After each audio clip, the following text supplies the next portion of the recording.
থিওরিটা খুব ভালো করে বুঝবা। থিওরি যত ভালো বুঝবা, এই অনেক ম্যাথ অনেক কঠিন কিন্তু ভালো পাবা ম্যাথগুলো। শুধু করে লিখবা জিনিসগুলো। প্রিজম প্রমাণ করে দেখাচ্ছি। প্রমাণগুলো পরীক্ষায় লাগবে না, কিন্তু প্রমাণগুলো দেখাচ্ছি কারণ তুমি যাতে কোনটা যে কি ক্লিয়ার থাকো। কেমন? ফার্স্ট কোশ্চেন, প্রিজম বলতে আসলে আমরা কি বুঝি? দেখো, দুটি হেলানো সমতল পৃষ্ঠ দ্বারা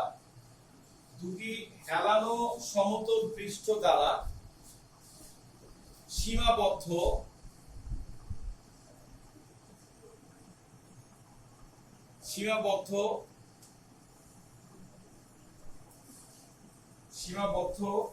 স্বচ্ছ প্রতিসারক মাধ্যমকে প্রিজম বলে।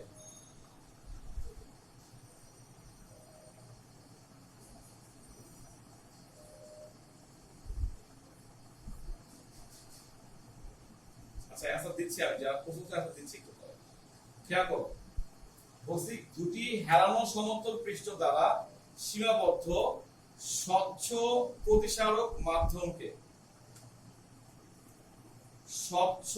প্রতিসারক মাধ্যমকে লেন্স বলে, প্রিজম বলে। ঠিক আছে, দেখো প্রিজমে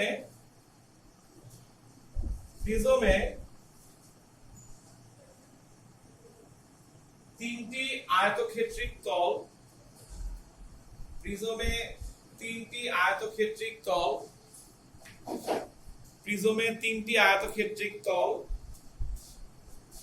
এবং দুইটি ত্রিভুজ আকৃতির তল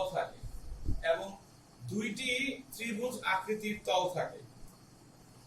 সো প্রিজমের একটা বৈশিষ্ট্য হচ্ছে দুইটা থাকবে হচ্ছে ত্রিভুজ আকৃতির তল আর তিনটা থাকবে হচ্ছে আয়তক্ষেত্রিক তল। সাধারণত এরকম প্রিজম হয়। ঠিক আছে, অথবা লেখো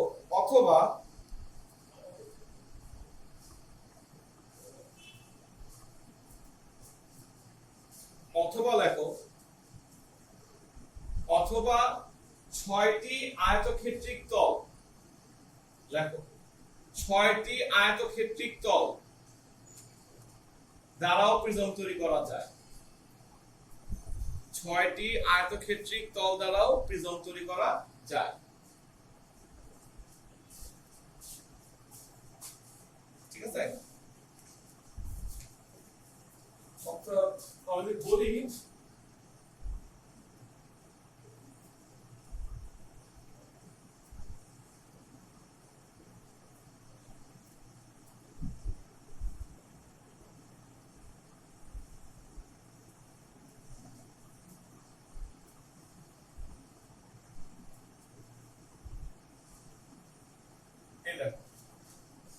এটা একটা প্রিজম হতে পারে কিভাবে?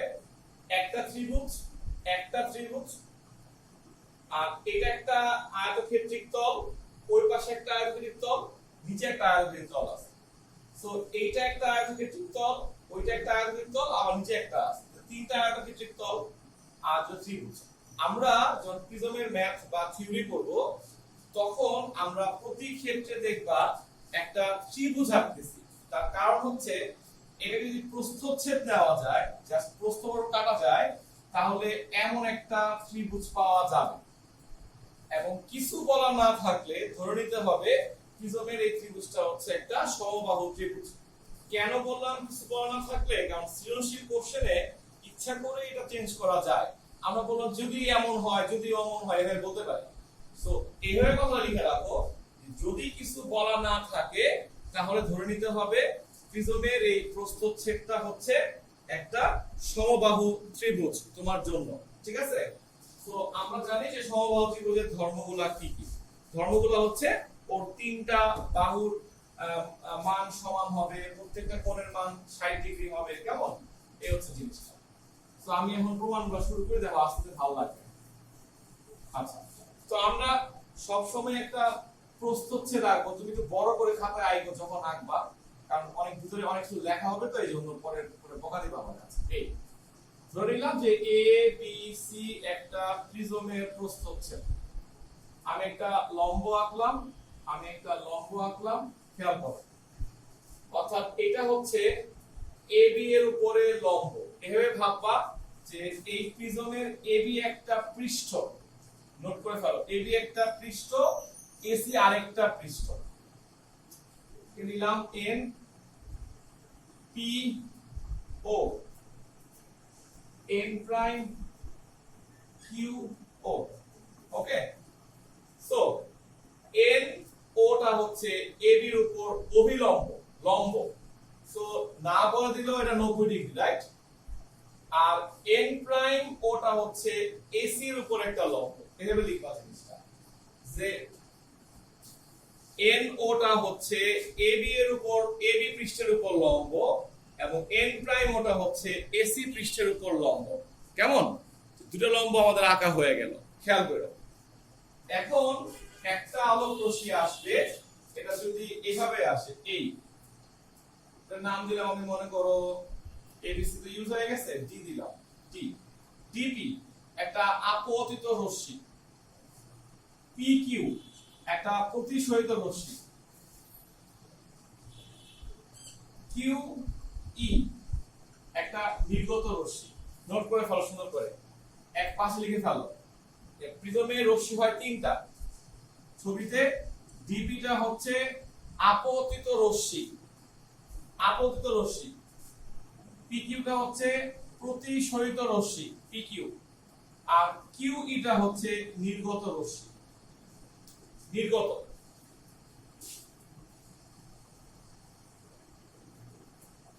this one, so ডিপিটা হচ্ছে আপতিত রশ্মি, পিকিউটা হচ্ছে প্রতিসরিত রশ্মি, আর কিউ ইটা হচ্ছে নির্গত রশ্মি। সবাই খেয়াল রাখবা জিনিসটা, কেমন?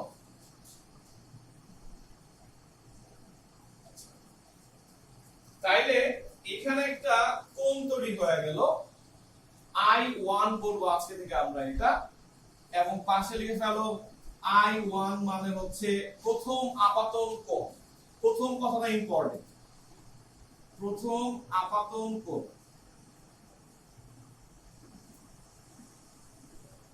এটা খেয়াল রাখো কোনটা কার কার মাঝখানে হয়েছে, আপতিত রশ্মি আর অভিলম্বের মাঝখানে কিন্তু কোণটা তৈরি হয়েছে, খেয়াল রাখো। সো এটার নাম দিব আমরা R1, মাথায় আসতে পারে R1 হচ্ছে প্রথম প্রতিসরণ কোণ, না লিখবা প্রতিসরণ কোণ।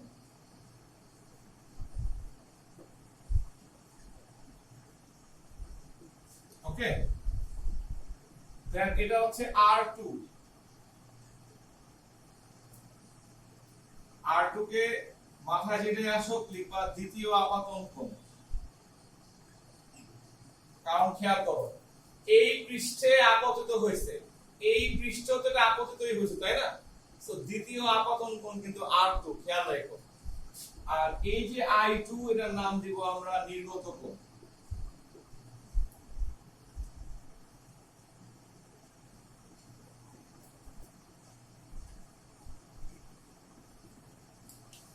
তাহলে প্রিজমের ছবিতে আমরা তিনটা রশ্মির সাথে পরিচয় হইলাম আর চারটা কোণের সঙ্গে পরিচিত হইলাম, ঠিক আছে? চারটা কোণ, একটা কোণ এখন লিখে ফেলবো। এই কোণটাকে আমরা নাম দিব প্রিজম কোণ, লিখে ফেলো সুন্দর করে। এ এর বলা হয় প্রিজম কোণ, বা দিয়ে লেখো, কেউ কেউ এটাকে বলে প্রতিসারক কোণ। হ্যাঁ,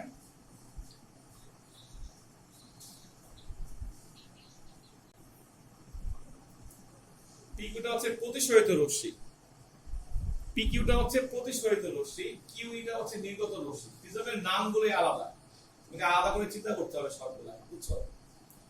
সো R2 হচ্ছে দ্বিতীয় আপাতন কোণ, নট I2, কারণ I2 এর নামটা আলাদা, I2 এর নাম হচ্ছে নির্গত কোণ। আমরা সবগুলা ম্যাথ এভাবেই পাবো জিনিসগুলা। আর এর নাম হচ্ছে কেউ বলে প্রিজম কোণ, কেউ বলছে প্রতিসারক কোণ। খেয়াল রেখো জিনিসটা, নামগুলো চেঞ্জ হচ্ছে, আর এইভাবে শিখতে হবে।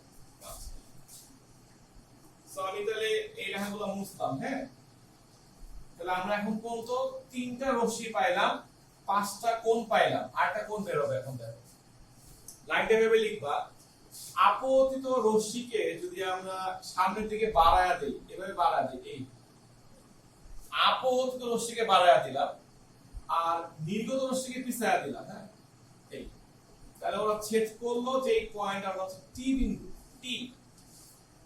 তুমি এটাকে একটা কোণ তৈরি করে ফেলো এবং কোণটা আঁকার সময় অবশ্যই ত্রিভুজের ভিতরে আঁকবা, নট বাইরে, হ্যাঁ এই কোণটা, এর নাম হচ্ছে ডেল্টা কোণ, ডেল্টা বাংলা নাম হচ্ছে বিচ্যুতি কোণ। আপতিত রশ্মি আর নির্গত রশ্মির মাঝখানে কোণ তৈরি হবে তার নাম হচ্ছে বিচ্যুতি কোণ। সো টোটালি আমরা কোণ পাইলাম 6টা, রশ্মি পাইলাম 3টা। এই 9টা জিনিস নিয়ে আমাদের ম্যাথ স্টার্ট হবে, ঠিক আছে? সুন্দর করে আঁকো এবং প্রত্যেকটা জিনিস বুঝে প্রয়োজনে আমাকে প্রশ্ন করে ঠিক করে নাও, তারপর আমরা প্রমাণ শুরু করব। তাহলে আসলে আমরা প্রমাণটা করি খাতায় কিভাবে করব, সূত্রগুলো বানাবো। হ্যাঁ, আমরা সবাই জানি যে একটা চতুর্ভুজের 4 কোণের সমষ্টি হচ্ছে 4 সমকোণ। সো আমি যদি লিখি যে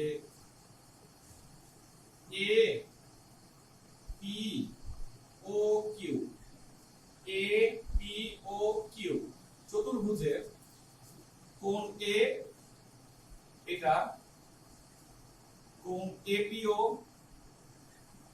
এটা কোণ একিউও প্লাস কোণ ও, এটা সমান সমান 4 সমকোণ। কোনো আপত্তি নেই আশা করি। বা এটা কিন্তু এক সমকোণ, তাই না? দেখো লম্ব ছিল তো, লম্ব হইলে এটাও 90 ডিগ্রি, এটাও তো 90 ডিগ্রি। সো এপিও কোণটা কিন্তু এক সমকোণ। বুঝে বুঝে আগাও, এক সমকোণ, তাহলে এটাও কিন্তু এক সমকোণ, একিউও প্লাস ও সমান সমান 4 সমকোণ। আমি যদি এখান থেকে দুই সমকোণটা ওই পাশে পাঠা দেই, বিয়োগ করে দেই, তাহলে আসলো সুতরাং কোণ এ প্লাস কোণ ও সমান সমান হচ্ছে 2 সমকোণ। দিস ওয়ান, এটা হচ্ছে আমার জন্য 1 নাম্বার সমীকরণ। সবাই আশা করি বুঝতে পারছো। আবার লেখো ত্রিভুজ পি ও কিউ হতে পাই, কিউ হতে পাই কোণ R1, যেটা একটা কোণ, কোণ R2 প্লাস কোণ ও সমান সমান 2 সমকোণ। অর্থাৎ আমরা বলতে যাচ্ছি ত্রিভুজের 3 কোণের সমষ্টি হচ্ছে 2 সমকোণ। তুমি এখন লেখো 1 ও 2 হতে পাই, দুই পাশে তো 2 সমকোণ, তাহলে লেখা যায় R1 plus R2 plus A, sorry plus O সমান সমান A প্লাস O। সব দিকেই কোণ, তো কোণ না দিলেও চলে কিন্তু, হ্যাঁ। সুতরাং আমি দুই পাশ থেকে ওটা বিয়োগ করে দিলে আমি কোণ চিহ্ন দিলাম না, R1 প্লাস R2 মানে A। এটা হচ্ছে আমার প্রথম সূত্র। এই অর্থাৎ প্রতিসারক কোণ সমান সমান হচ্ছে R1 প্লাস R2। এটা হচ্ছে প্রিজমের প্রথম সূত্র। সবাই লেখো এবং প্রমাণটা না বুঝলে আমাকে জিজ্ঞেস করে দাও।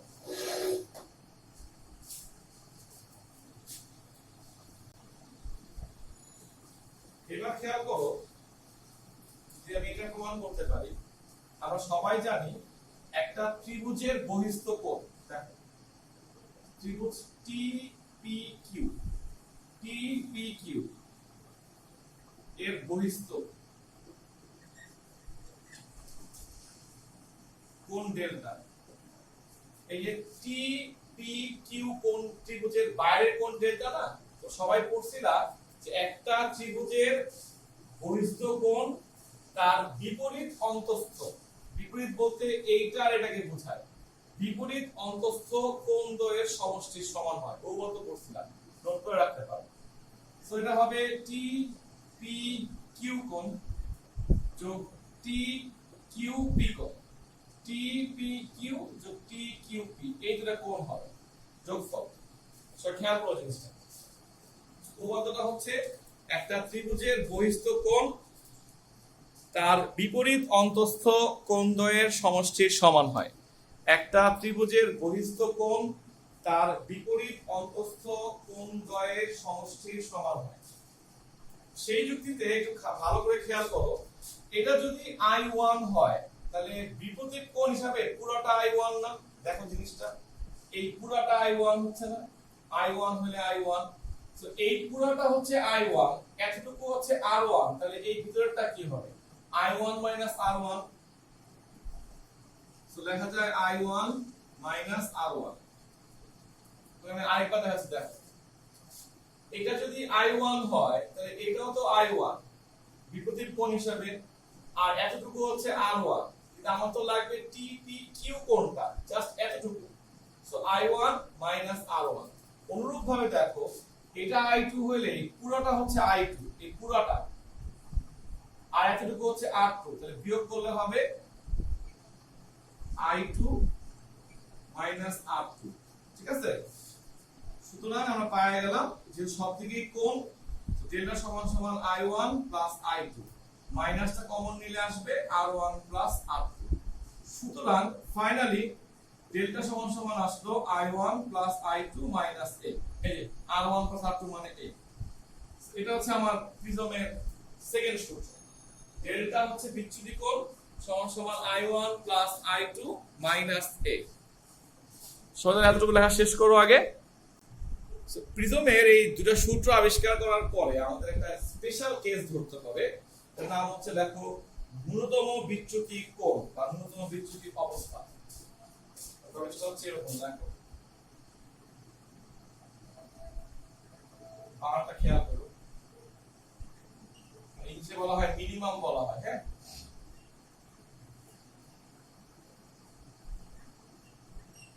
বিচ্যুতির ইংলিশটা হচ্ছে ডেভিয়েশন বলা হয়, deviation. So minimum deviation angle বা একটা পয়েন্ট লেখো অবস্থা, এটা আলোচনা করব এখন। সো এটা একটা কোশ্চেন, সংজ্ঞা লেখো সবাই, লেখো লেখো প্রিজমে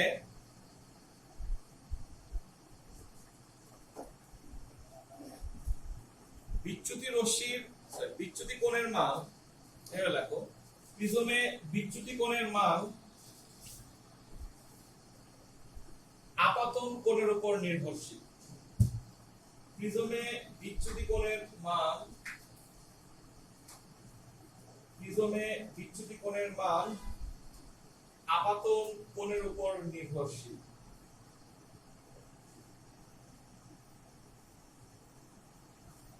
আপাতন কোণের মান বৃদ্ধি করলে, আপাতন কোণের মান বৃদ্ধি করলে বিচ্যুতি কোণের মান হ্রাস পায়। আপাতন কোণের মান বৃদ্ধি করলে বিচ্যুতি কোণের মান হ্রাস পায়। আপাতন কোণের মান বৃদ্ধি করলে বিচ্যুতি কোণের মান হ্রাস পায়। হ্রাস পেতে পেতে একটা সর্বনিম্ন মানে পৌঁছার পর, হ্রাস পেতে পেতে একটা সর্বনিম্ন মানে পৌঁছানোর পর, একটা সর্বনিম্ন মানে পৌঁছানোর পর যদি আপাতন কোণ আরো বৃদ্ধি করা হয়, যদি আপাতন কোণ আরো বৃদ্ধি করা হয়, সেক্ষেত্রে বিচ্যুতি কোণের মান বৃদ্ধি পেতে থাকে। সেক্ষেত্রে বিচ্যুতি কোণের মান বৃদ্ধি পেতে থাকে।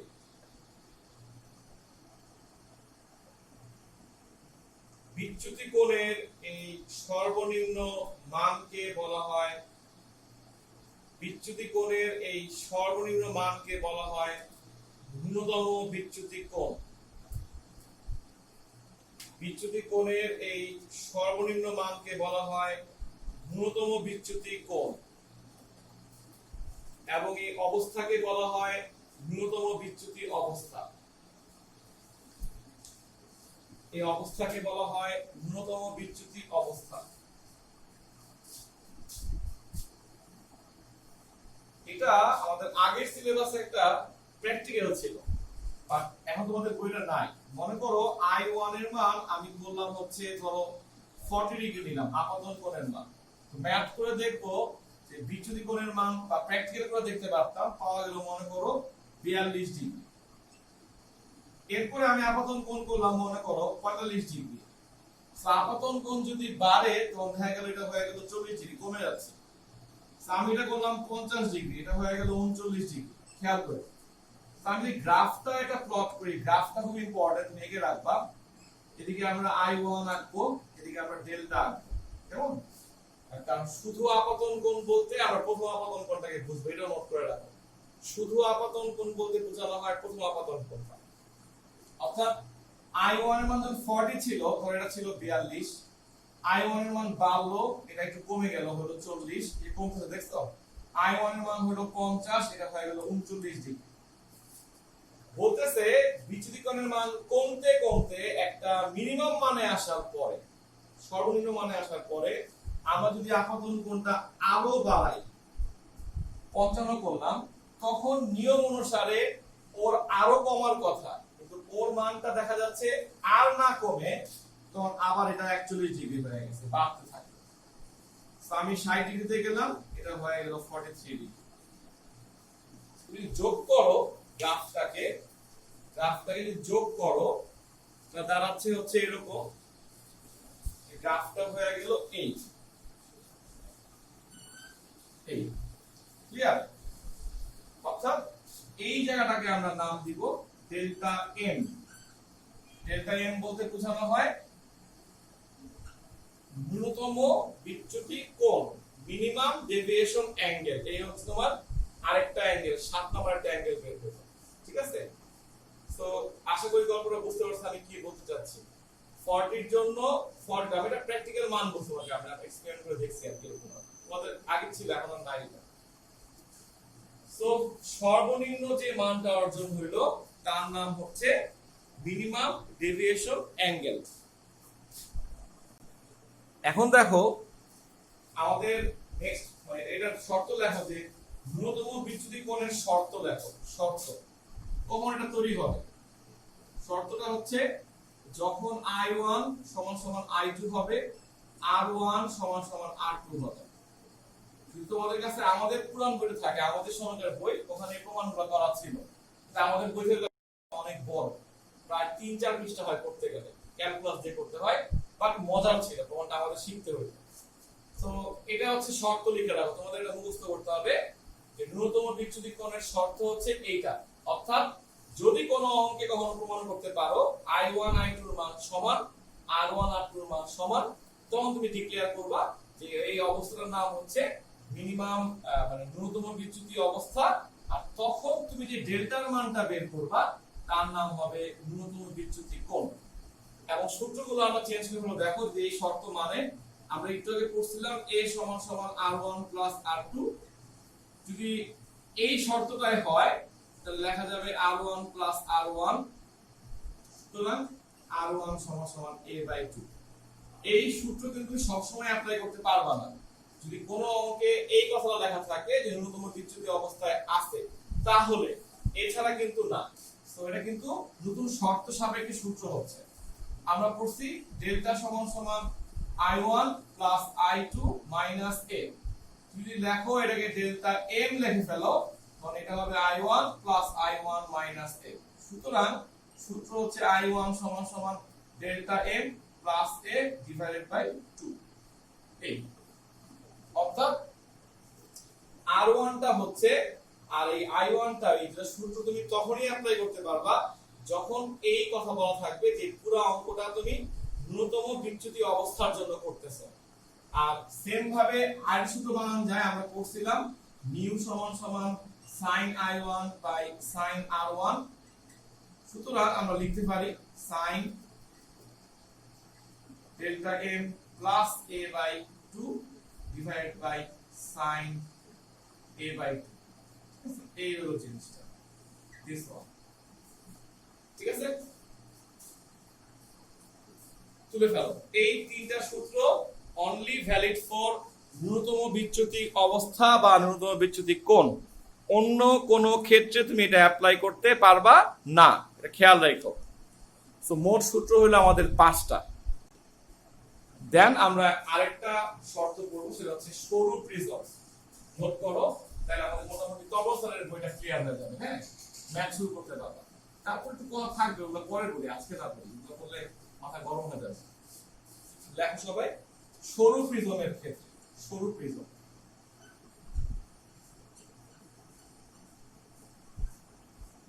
আমি শর্তগুলো বলে বলে যাচ্ছি। প্রথমে বললাম নরমাল প্রিজমের জন্য, তারপরে বললাম ন্যূনতম বিচ্যুতি অবস্থার জন্য, এখন বলছি সরু প্রিজমের জন্য। তো অঙ্কগুলো খেয়াল করে নিবে আগে, এটা কার অঙ্ক। হ্যাঁ, লিখে রাখো, প্রিজম কোণ যদি 6 ডিগ্রি অপেক্ষা বড় না হয় তাকে সরু প্রিজম বলে।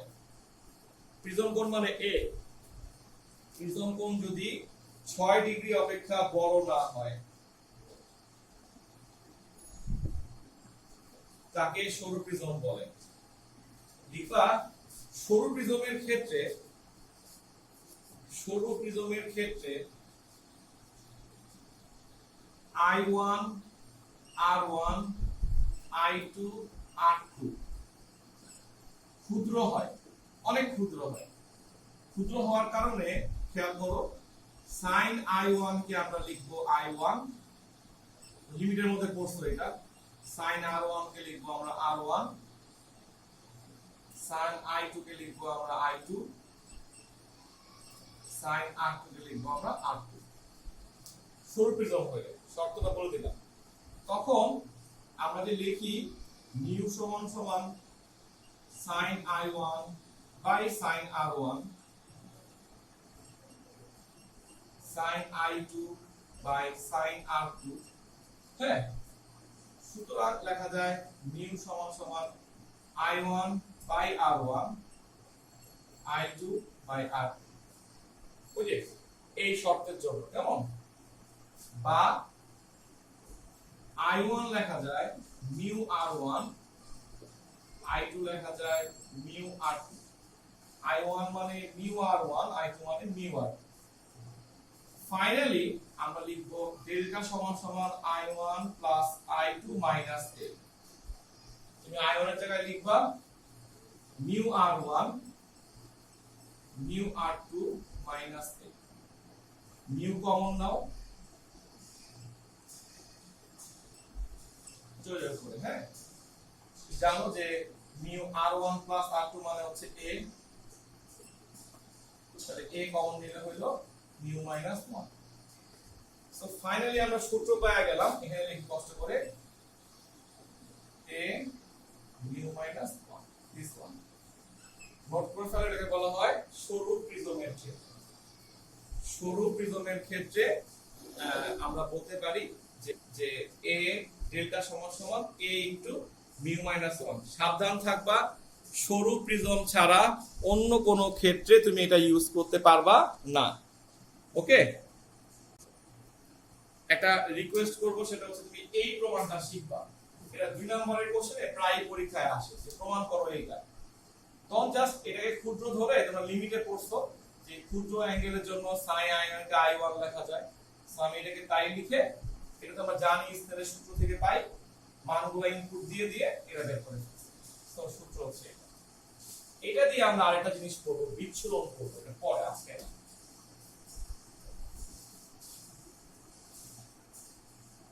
সো এই হচ্ছে আমার আলোচনা চ্যাপ্টার 6 এর প্রিজম নিয়ে। যদি তোমাদের কিছু বলতে পারো, বাট আমার কথা শেষ প্রিজম নিয়ে।